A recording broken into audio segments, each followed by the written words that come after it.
3 children. And now those 3 children don't have a father. How does it feel to take a man's life?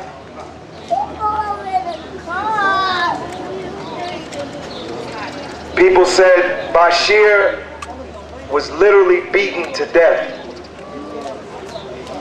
Some people said that the people who were beating him were laughing while they were beating him. Some people said that he was beaten while his hands were cuffed behind his back. Coward. Some people said they were kicking Basire while he laid down on the ground with his hands cuffed behind the back. Why is it necessary to kick a man? Why is it necessary to kick a man when his hands are cuffed behind his back? If the purpose was to come up there and arrest him, why didn't they just arrest him, put him in the car, and bring him to the precinct? Why did they have to beat the man when he had his hands cuffed behind his back? They're in there. Somebody said they were laughing like they enjoyed it. Like they enjoyed it.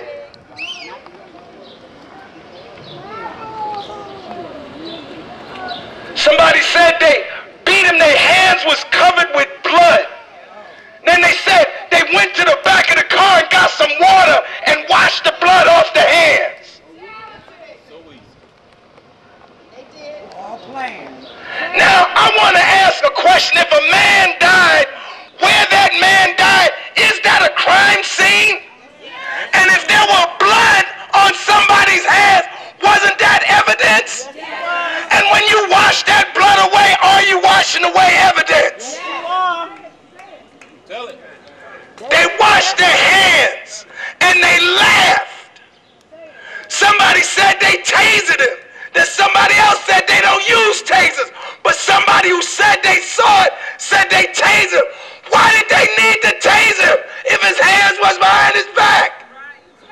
If your hands are behind your back, why you can't just pick the man up and put him in the car and take him to the precinct? I mean, what is this, Mississippi 1955? Black people can't even get to the precinct anymore. I don't know what you call it. I don't care whether people do it in white sheets or blue uniform. It sounds like a lynching to me.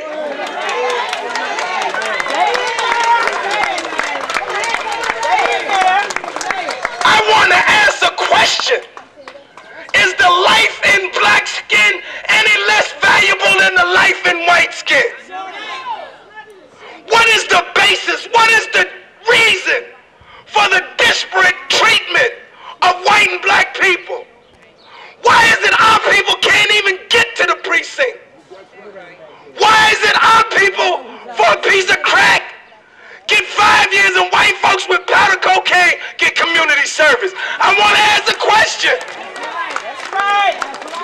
You think we march down here because we ain't got nothing better to do?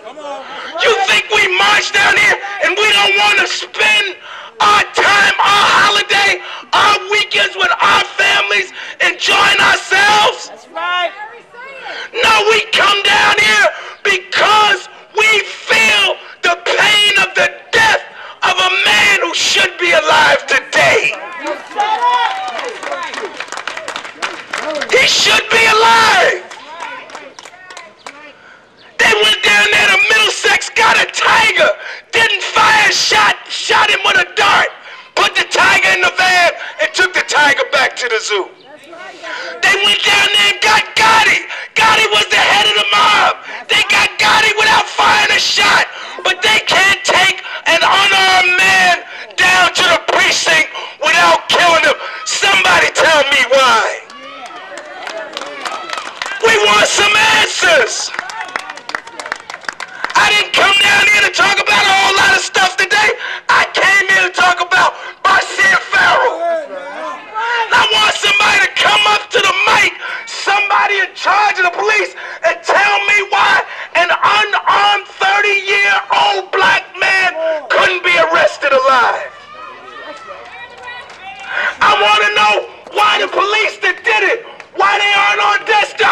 why they ain't fired.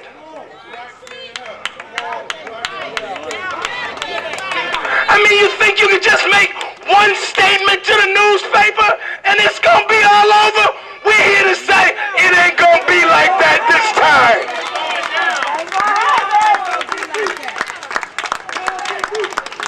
I came here today to talk about Basire. I didn't know him personally, but his family called me. They didn't know me, but they called me.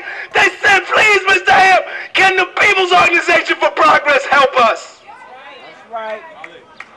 That's why I'm here. You think we run and chase behind ambulances? You think somebody pays us to do this?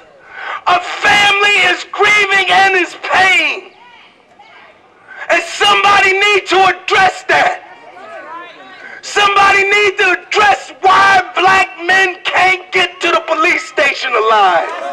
That's right. That's right. People talk about they make speeches around here, talking about all this progress we made. Ask Basire Farrell what progress we done made. Where's the progress? They lynched black people in 55, they lynched them in 09. Where's the progress? Ain't none.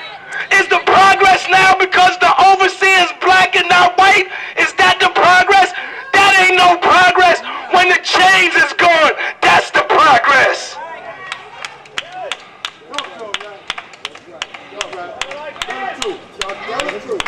How does it feel to take a life of a man? Do you enjoy it? Do you get some kind of sadomasochistic pleasure on stomping a man when he's down and can't defend himself? Yes, they do. Is that it? That's it. That's what it's all We were here last year for Shotgun Nance. We were here last year for Warren Lee. Why do I keep coming back to the 5th precinct? What's going on? Is there a problem here? Is there some kind of special issue here? Is there need for some kind of special remediation here? All these deaths in this precinct, Warren Lee down here, Shotgun Nance over there, now Basire Farrell up here. What's going on? I came here to talk about Basire. I didn't come here to talk about all this other stuff. I'm tired of getting phone call after phone call about our people being killed like dogs in the street. Like a dog in the street. We die all the day long. And I'm tired of it, and you're tired of it. But it's going to keep happening until you're willing to do something about it. That's right. That's right. We're not going to let this rest. No. And I'm calling on the brothers today. I don't agree with all of this talk about men being punks and all of that. I don't agree with that. I don't agree with that. I know that we got strong black men in our community. I know it. And I'm asking you to show your strength by standing up for justice, by becoming a part of this movement. You know why black men are in jail in such numbers? Because we are the most feared sector of the population. That's why we're in jail. And you know why we are in jail? Why we are the most feared? Because we are the people who historically have fought and laid down our lives for justice. We are the Lions of Judah. We are. And they want to make you believe you something other than a lion. That's right. That's the word. Right. I ask you to join.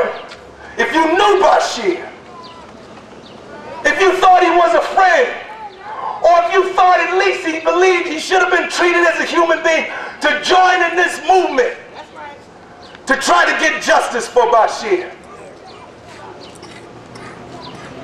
And don't stop asking the question. Don't let these people off the hook.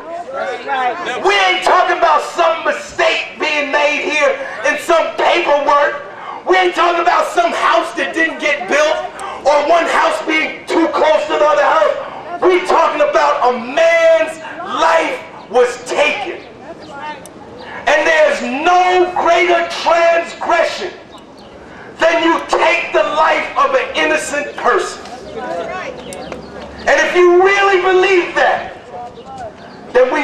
keep fighting. We need you to join this fight today and see it through until the family says it's the end. Not when the county prosecutor says it's the end. Not when the mayor says it's the end. Not when somebody, some state official says it's the end. When the family of Basire says it's over, then it's over. Power to the people.